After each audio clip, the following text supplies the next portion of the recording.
எல்லாருக்கும் வணக்கம். ரென்னா வீட்டு சமையலில் இன்றைக்கி ரொம்ப சுவையான தொண்டைக்கு இதமான காரசாரமான நண்டு தொக்கு தான் பார்க்க போகிறோம். மழை நேரத்தில் சூடான சாதம் அதுக்கப்புறம் இட்லியோடலாம் வச்சு சாப்பிட்றதுக்கு இந்த நண்டு தொக்கு ரொம்ப ரொம்ப சூப்பராக இருக்கும். வீட்டில் யாருக்காவது சளி பிடிச்சிருந்தா இந்த முறையில் நீங்கள் சமைச்சு கொடுத்து பாருங்கள். தொண்டைக்கு ரொம்ப இதமாக இருக்கக்கூடிய இந்த நண்டு தொக்கை ரொம்ப விரும்பி சாப்பிடுவாங்க. எளிமையான முறையில் எப்படி செய்கிறதுன்னு வாங்க பார்த்துடலாம்.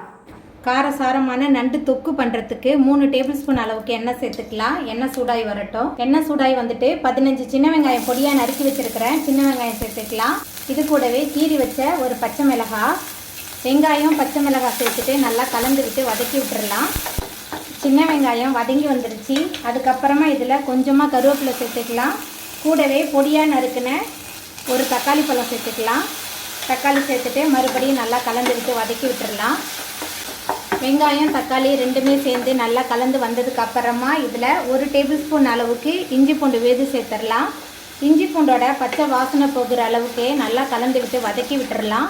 இந்த நண்டு தொக்கு ரொம்ப சுவையாக இருக்கும். சாதத்தோடு கலந்து சாப்பிட்லாம். அதுக்கப்புறமா இட்லியோடு வச்சு சாப்பிட்றதுக்கு அட்டகாசமாக இருக்கும். சின்ன வெங்காயம் தக்காளி நல்லா வதங்கி இஞ்சி பூண்டோட பச்சை வாசனை போயிடுச்சு. அதுக்கப்புறமா இதில் நம்ம சுத்தம் பண்ணி வச்சுருக்கிற நண்டு சேர்த்துக்கலாம். இது கூடவே கொஞ்சமாக மஞ்சள்தூள் சேர்த்துட்டு கலந்து விட்டு நல்லா வதக்கி விட்டுடலாம். மஞ்சள்தூள் சேர்த்துட்டு நல்லா கலந்து விட்டு வதக்கியாச்சு. இது கூடவே காரத்துக்கு தகுந்த மாதிரி குழம்பு மிளகாய்த்தூள் சேர்த்துக்கோங்க. நான் 2 டேபிள் ஸ்பூன் அளவுக்கு குழம்பு மிளகாய்த்தூள் சேர்க்குறேன்.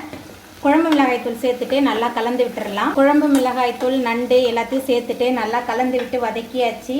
அதுக்கப்புறமா இந்த நண்டு தொக்குக்கு தேவையான அளவுக்கு கல்லுப்பு சேர்த்துக்கலாம். கூடவே நண்டு வேகிறதுக்கு தேவையான அளவுக்கு தண்ணி சேர்த்துட்டு நல்லா கலந்து விட்டுடலாம்.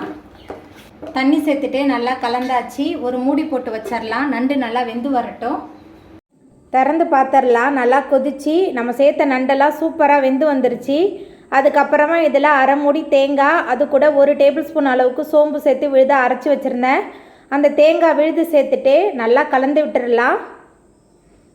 தேங்காய் சேர்த்துட்டு நல்லா கலந்து விட்டாச்சு. எல்லாமே சேர்ந்து நல்லா கொதிச்சு தொக்கு நல்லா சுண்டி வரட்டும்.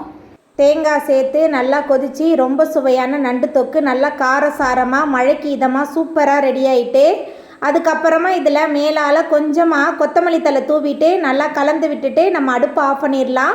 ரொம்ப சுவையான நண்டு தொக்கு காரசாரமாக ரெடி ஆகிட்டு அவ்வளோதாங்க. ரொம்ப சுவையான காரசாரமான மழைக்கு இதமான நண்டு தொக்கு சூப்பராக ரெடி ஆகிட்டு, சூடான சாயத்தோடு இந்த நண்டு தொக்கு ஊற்றி சாப்பிட்றது தொண்டைக்கு ரொம்ப இதமாக இருக்கும். எளிமையான முறையில் ரொம்ப சுவையாக செய்யக்கூடிய இந்த நண்டு தொக்கை நீங்களும் உங்கள் வீட்டில் செஞ்சு பாருங்கள்.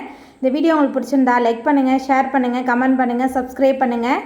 என்னோடய வீடியோவை இவ்வளோ நேரம் பொறுமையாக பார்த்தவங்க எல்லாருக்குமே ரொம்ப ரொம்ப நன்றி.